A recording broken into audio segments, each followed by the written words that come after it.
하나님의 은혜와 소망이 가득하시길 축복합니다. 오늘부터 함께 보실 하나님의 말씀은 야고보서인데요. 야고보서 1장 1절 말씀 우리 같이 함께 보시겠습니다. 하나님과 주 예수 그리스도의 종 야고보는 흩어져 있는 12지파에게 문안하노라. 아멘. 오늘도 하나님의 평강에 함께 하시길 축복합니다. 자, 오늘부터 읽어가는 성경은 야고보서입니다. 야고보서는 예수님의 형제이자 예루살렘 교회의 지도자인 야고보가 기록한 성경입니다. 이 야고보는 그때 당시에 이 초대교회 당시에 이 복음을 잘못 이해한 성도님들에게 이 올바른 믿음을 갖게 하기 위해서 어떻게 보게 되면 이 지침서와도 같이 기록된 성경입니다. 당시 그리스도인은 바울의 복음을 잘못 이해하고 있는 사람이 많았습니다. 이 값없이 은혜로 받았다.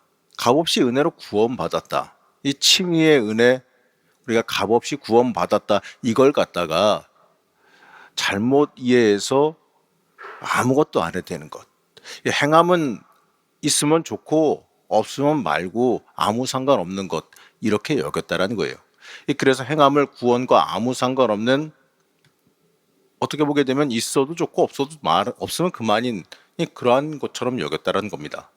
행함이 없어도 마치 믿음이 좋은 것처럼, 말만 잘하면 믿음이 좋은 것처럼 단단히 오해하고 있었다는 거예요. 사실 야고보는 바울과 친밀한 관계를 맺었었기 때문에 이 바울이 말하는 복음이 뭔지 이 수많은 토론을 통해서 잘 이해하고 있었습니다. 그렇기 때문에 이러한 바울의 복음에 대한 오해를 바로잡고 이 성도들을 올바로 믿음 위에 세우기 위해서 이 성경을 기록했습니다. 그래서 보게 되면요, 이 관점이 달라요. 마치 어떤 사람은 야고보는 행함을 강조하고 바울은 믿음을 강조했다라고 말하는데 아니에요. 둘 다 이야기하고 있어요. 바울은 사람이 하나님 앞에서 어떻게 의롭게 되는가, 최초의 그 구원에 대한 문제를 다루고 있습니다. 내가 예수 믿음으로 인해서 의로워져야죠. 그걸 말해요. 근데 야고보는 아예 바울 복음을 전제로 하고 있어요. 이미 구원받았다. 구원받고 의롭게 된 사람으로서, 자, 그렇다면 내가 이미 구원받고 의롭게 되었다면 그 뒤에 어떻게 해야 되겠느냐? 구원받고 난 이후에 어떻게 살아가야 되겠느냐? 이걸 말하고 있습니다. 자, 여러분들 구원받으셨죠? 이거는 의심할 여지가 없죠. 구원받았어요. 그러면 구원받고 구원의 확신 입고 난 다음에 바로 천국 가면 아무 상관없죠. 그냥 바로 가면 됩니다. 근데 문제는 뭐냐? 내가 구원받고 구원의 확신을 얻고 그 다음날 천국 가는 게 아니라 이 땅에서 어쨌든 간에 그 천국을 향하여서 지금도 살아간다는 겁니다. 그게 문제예요. 구원의 확신을 들고서 그 다음에 어떻게 살아갈 것이냐. 이 의롭게 된 사람으로서, 구원받은 사람으로서 그 다음에 어떻게 하고 살아가야 할 것이냐라는 문제가 우리에게 다가오는 겁니다. 그렇기 때문에 믿음과 행함은 분리할 수 있는 게 아니에요. 믿음만 중요하고 믿음만 있으면 된다? 이거는 생각을 조금 잘못한 겁니다. 행함은 이 구원받은 사람에게 있어서 반드시 나타나야 되는 구원의 표시, 바로 열매이기 때문에 그렇습니다. 우리가 야고보서를 읽어가면서 구원받은 그리스도인은 이 땅에서 어떻게 살아가야 되는지, 우리가 구원받은 사람으로서 어떠한 열매를 맺어야 될지를 보게 됩니다. 야고보서를 통해서 우리의 신앙을 돌아보며 온전한 열매 맺으시기를 다시 한번 축복합니다. 자, 오늘 말씀 다시 읽어보면 이렇습니다. 하나님과 주 예수 그리스도의 종 야고보. 자, 이게 어떻게 보게 되면 가장 인사말이죠. 그냥 이 편지를 보내면서 흩어져 있는 12지파, 흩어져 있으면 말 그대로 여기저기에 퍼져 있는 디아스포라들을 말하는데, 여러 교회들에게 문안하면서 그냥 인사말 했겠거니 생각할 수 있는데, 근데 여기에서부터 사실은 이 야고보의 고백이 들어있다는 거예요. 하나님과 주 예수 그리스도의 종, 자기 자신을 이렇게 표현합니다. 이렇게 소개해요, 나를. 이건 굉장히 신앙 고백적인 표현이에요. 자신을 하나님과 예수님에게 연결해서만 설명을 합니다. 자신의 그 사회적인 지위는 그냥 아예 빼고 이야기하죠. 당시 야고보는 초대교회에서 굉장한 위치에 있었어요. 왜냐하면 예수님의 친형제입니다. 예수님의 친형제 야고보예요. 그리고 예루살렘 교회의 유력한 지도자이기도 했습니다. 그렇기 때문에 자기가 가진 권위만으로도 편지 보낼 수 있어요. 나 예수 그리스도의 형제, 친형제, 예루살렘 교회 지도자 야고보가 편지를 보낸다. 이렇게 보내도 충분히 사람들이 어유 야고보님이 보냈네 이러면서 주의 깊게 볼 만한 권위가 있었다라는 거예요. 그런데 그러지 않았어요. 사회적인 지위나 교회적인 지위 이런 것도 다 빼버리고 단지 하나님과 예수 그리스도에 관한 소개로만 자신을 이야기합니다. 이건 내가 절대적으로 하나님과 예수님에게 부착되어 있어야 된다. 그래야지만 산다라는 걸 고백하는 것과도 같지요. 바로 하나님과 예수님과 이 관계없는 야고보는 아무 의미 없다는 걸 뜻하는 겁니다. 하나님을 통해서만, 예수 그리스도를 통해서만 내가 가치가 있어진다라는 것을 의미하기 때문에 그렇습니다. 자, 여기에 주목해야 돼요. 자, 우리 이 땅 살아가면서 나를 어떻게 설명하십니까? 여러분, 어떻게 여러분들을 설명하며 살아가십니까? 내 인생도 오직 예수 그리스도를 통해서만 가치가 있어진다라는 그 사실을 우리도 잊지 말아야 됩니다. 그리고 야고보는 예수 그리스도에 대한 입장을 명확하게 말하는데 하나님과 주 예수 그리스도의 종 야고보 이렇게 말합니다. 예수 그리스도와 하나님과 동급된다라고 고백하는 거예요. 이거는요, 예수 그리스도가 이 삼위일체의 하나님이시고 내 인생의 주인 되심을 철저히 고백하는 겁니다. 사실 야고보는요, 예수님 형제예요, 형제.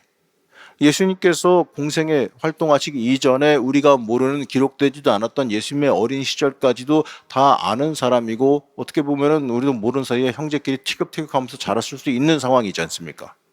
근데 그러한 그가 예수님을 삼위일체 하나님이자 그리스도로 고백하는 거 이거 쉬운 일 아니에요. 이 목사님들 중에서 자기 고향 교회에 부임하는 분들이 간혹 있습니다. 가면은 싫어해요, 가는 걸.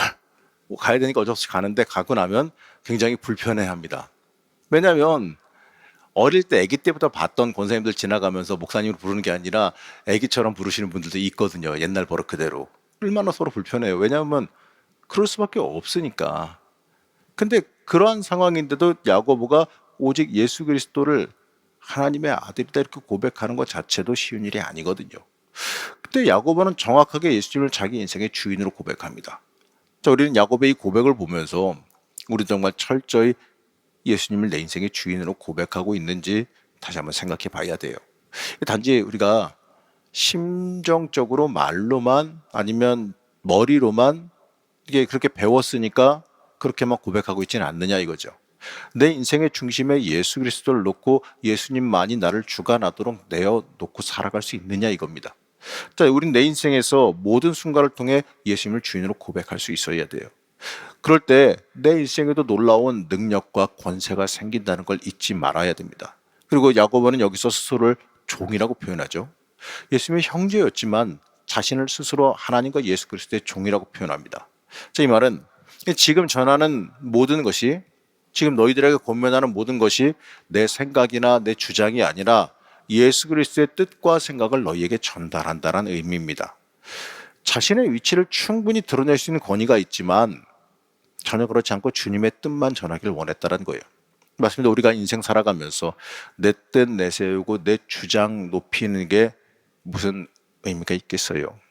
예수님의 음성 매 순간순간마다 듣기를 원해야 되고 이 성령 하나님께서 인도하시는 그 길을 따라 살아가는 것이 내 인생의 가장 복된 길임을 잊지 말고 고백하고 또 그렇게 살아갈 수 있어야 됩니다. 야고보는 이 그리스도인으로서 어떻게 살아가야 될지 이걸 말해줍니다. 그러기 위해서 철저히 하나님께서 내 인생의 주인 되셔야 됨을, 내 주장을 드러내는 삶이 아니라 복음 순종하며 살아가는 인생이 돼야 됨을 우리에게 말해줍니다.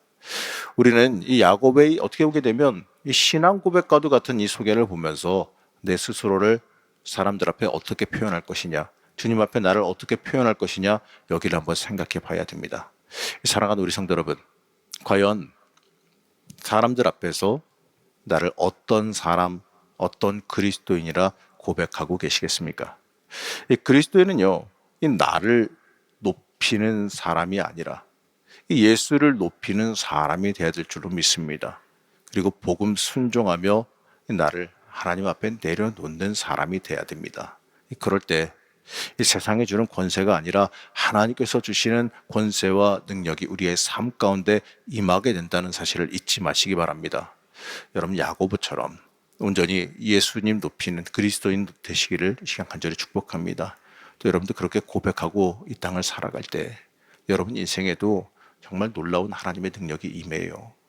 여러분 하나님의 능력이 임하길 원하시죠? 응답받기를 원하시죠? 이 땅에서 주님의 권세와 권능으로 온전히 승리하며 살길 원하시죠? 그러면요 온전히 야고보처럼 예수님을 내 인생의 주인으로 철저히 고백하시기 바랍니다.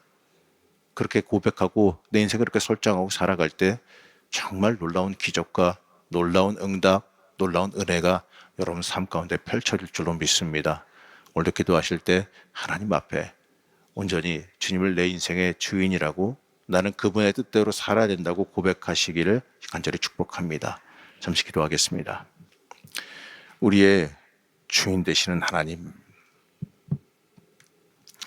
우리의 인생을 살아가면서 내가 주인이 아니라 하나님이 내 인생의 주인 되심을 철저히 고백하기를 원합니다. 내 인생 가운데 내 뜻과 내 주장 내세우며 살아가는 것이 아니라 온전히 순종으로 하나님 앞에 엎드리는 삶을 살아가길 원합니다. 우리의 연약함과 부족함을 붙들어 주셔서 하나님의 사람으로 굳건히 설 수 있게 허락하여 주시옵소서. 오늘도 기도하는 가운데에 우리에게 확신 허락하여 주옵시고 또 성령의 역사가 임재하게 하여 주셔서 내가 하나님 앞에 온전히 엎드리는 그 복이 임하게 허락하여 주시옵소서. 주께 내어 맡기며 살아갈 때에 응답과 해결되는 역사가 있기를 원하오며 거룩하오든 계신 예수님의 이름으로 기도하였습니다. 아멘.